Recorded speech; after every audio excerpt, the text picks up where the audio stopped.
Hello and welcome back to another episode of You Want to Do What. Today we've got Molly Tapping on. She's from Jungle Creations. She's the head of branded creative. Hi, Molly. Hi, Daniel. How are you doing? Good, thank you. How are you? Not too bad, thank you. Pleasure to be on the podcast. It's my first podcast, so Yeah, super very excited. exciting. Glad to Yeah, have you on. Should we feel jump like a straight? celeb. Should we jump straight in, Molly? Do you want to tell everyone a bit about what you do? Yeah, of course. So I work for a company called Jungle Creations. We are a media publisher, which means that basically we have a range of different what we call media brands, which are different channels that exist on social media that speak to different people who have different passions. So, for example, we have Twisted, which is our food media brand. So we do a lot of recipe content on there and all sorts of things around food. We have Craft Factory, which is crafts, as the name suggests. We have Level Fitness, which is my personal favorite. We have VT, which is kind of people focused. Level Malls, also, which is animals, and then 49, which is our beauty focused media brand.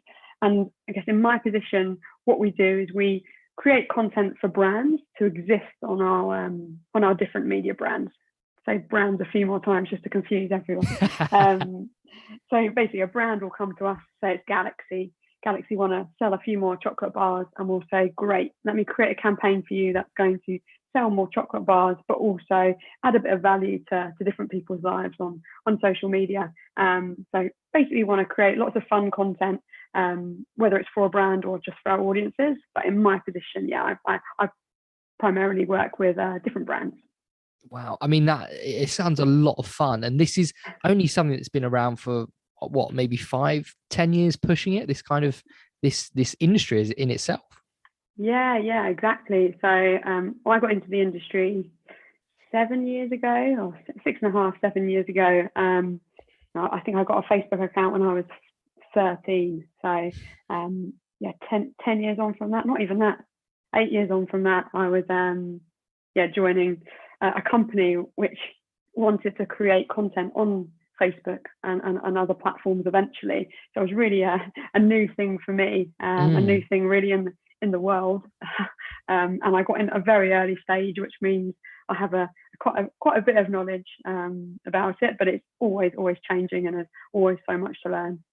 Definitely sounds like such an exciting place to enter in your career. But how did you start out? How did you actually get into all of this?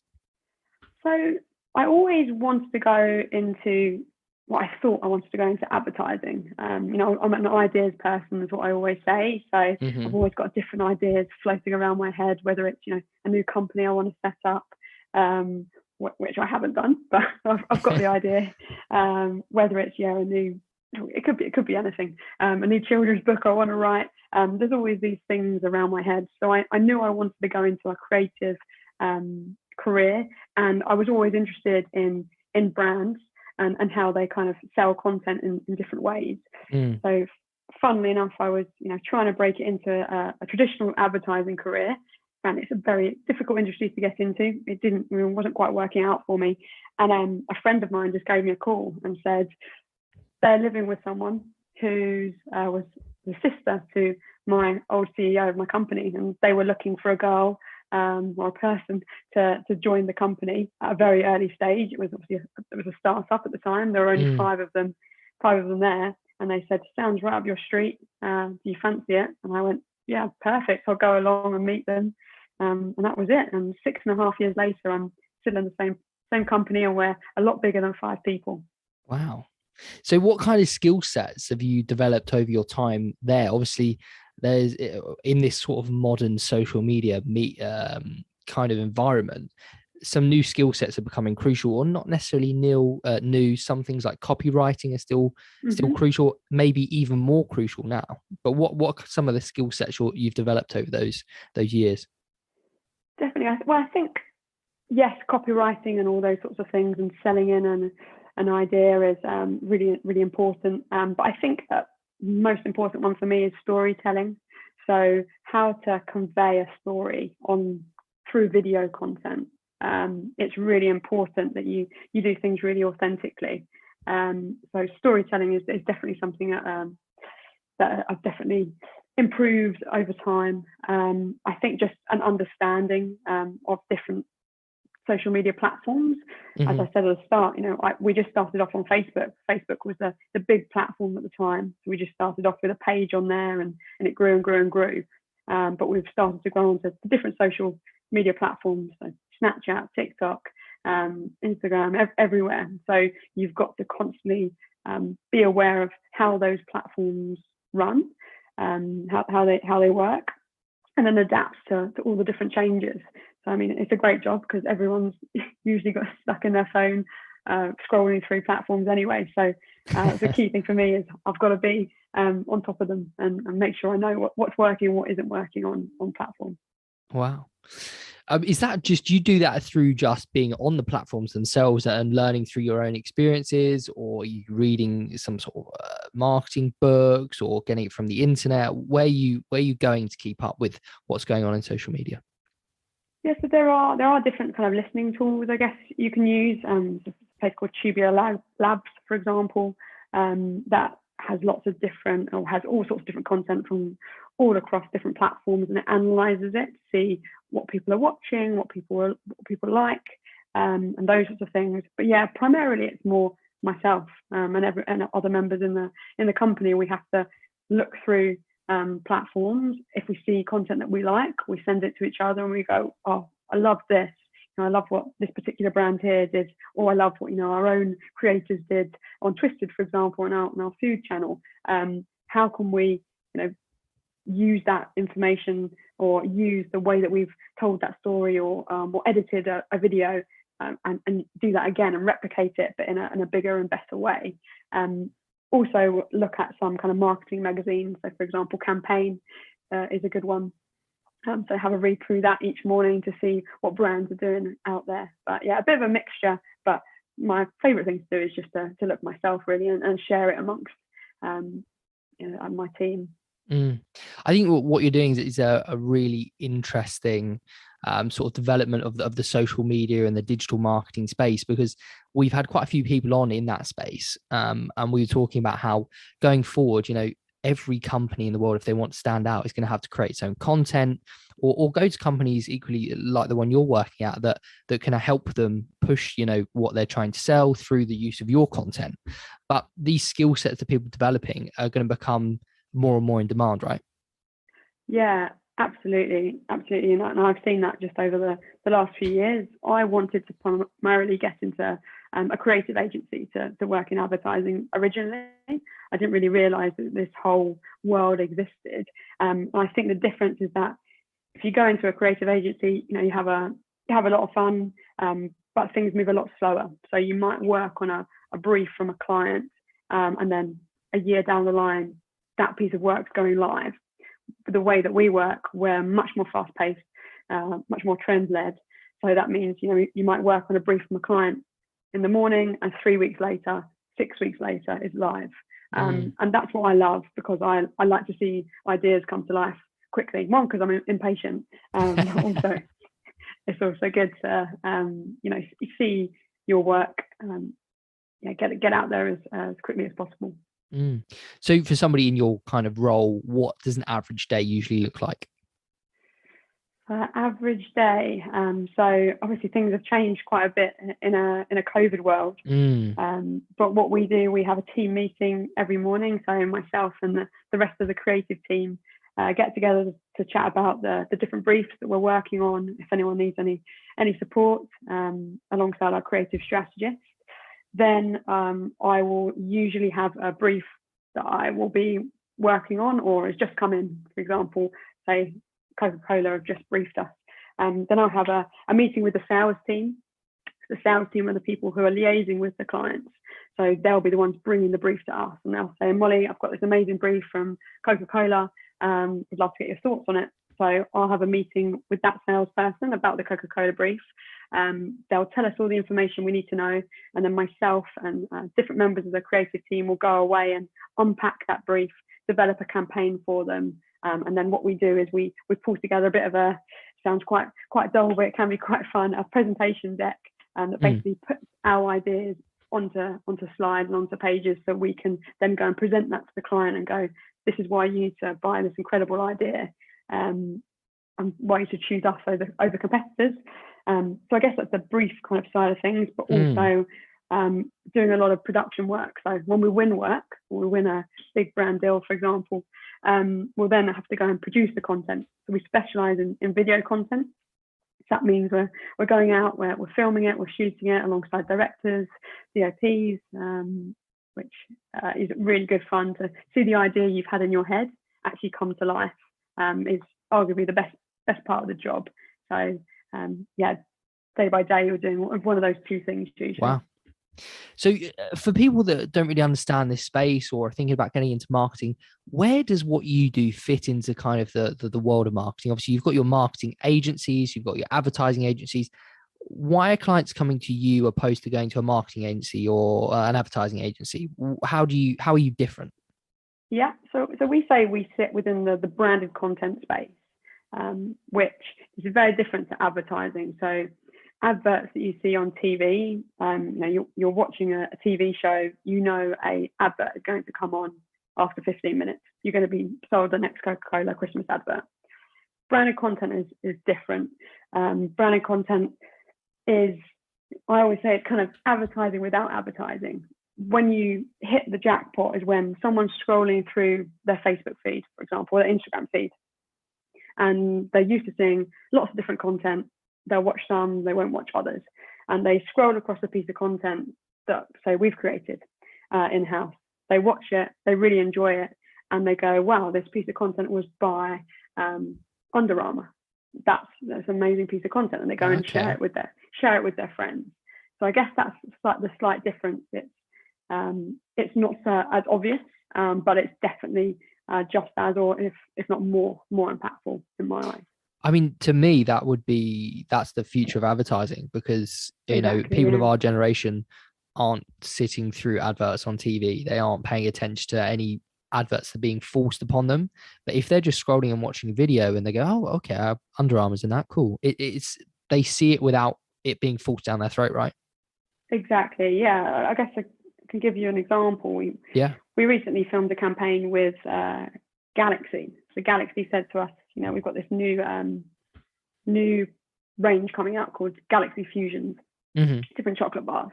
They were like, the taste is incredible. And so, okay, amazing. Well, a TV ad, you might go out and go, hey, everyone, you should buy this chocolate bar because it tastes incredible. What we did is we said, have you ever heard of synesthesia? No. Not most people haven't. So synesthesia is basically a condition where your senses overlap. So it sounds a bit of a strange one to get your head around, but basically someone with synesthesia might taste color. So when Wow.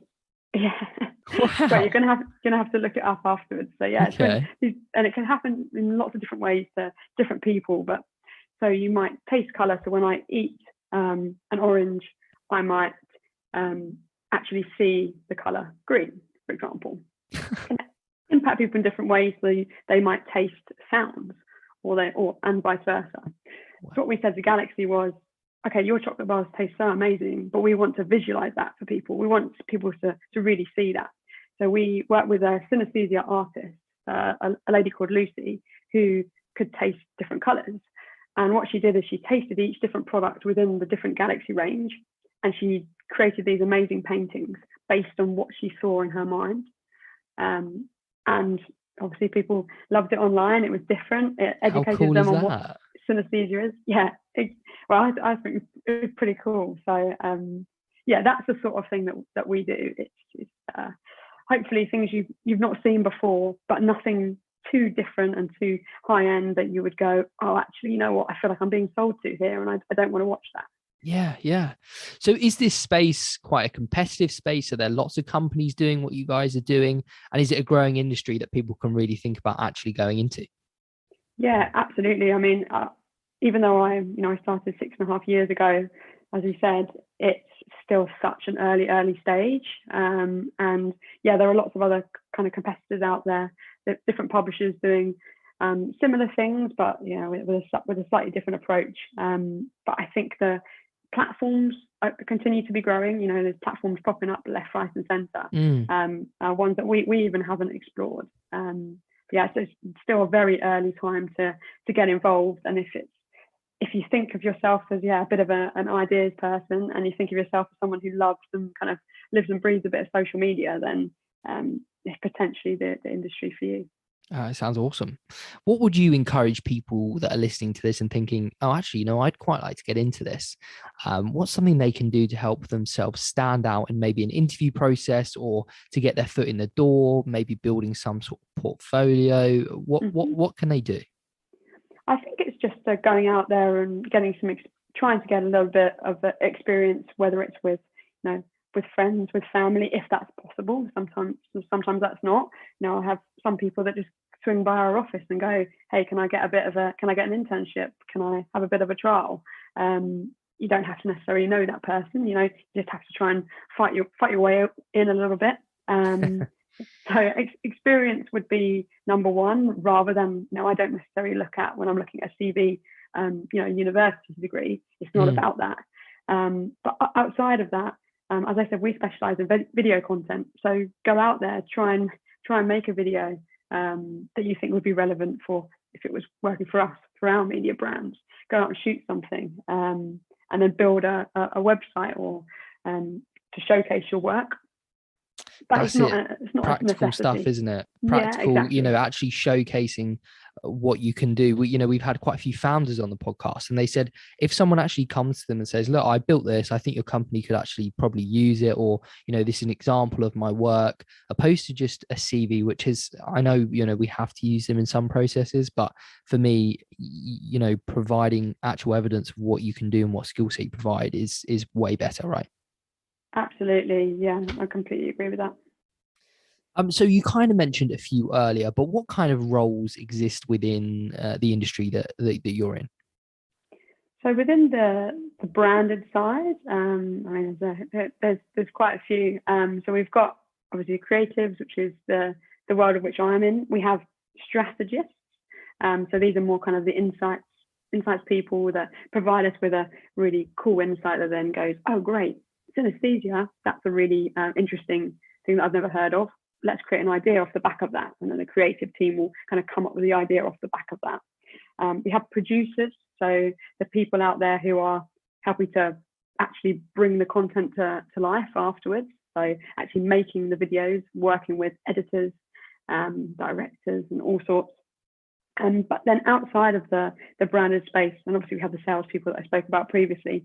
Outside of the branded space, the list goes on. We have so many people in our company doing a whole heap of different things to help create content. So whether there's chefs on our food page, and then the editors that are editing that content, whether it's someone creating craft videos who's just some really like nifty crafter, whether it's someone who just has a massive or incredible ability to in the beauty space, so doing hair and makeup. Yeah, I mean, writers, there's so many. There is really a position for everybody, right? Yeah, and you can make your own position. You might come in and say to us, oh, I've got an incredible passion for traveling, for example. We don't, and I write about travel. I have a blog, or I have an Instagram account just dedicated to it. Probably in the last year struggled, but might come to us and go, I'd love to create, a whole channel based on travel. And I can help you do that because I understand how TikTok works, for example, and maybe I can help launch that on TikTok. So we're always about innovation and seeing what's the best next step. Yes, I mean, it sounds great. It just sounds like such an industry really fit for our kind of generation, because we're always all on our phones, we're always consuming content.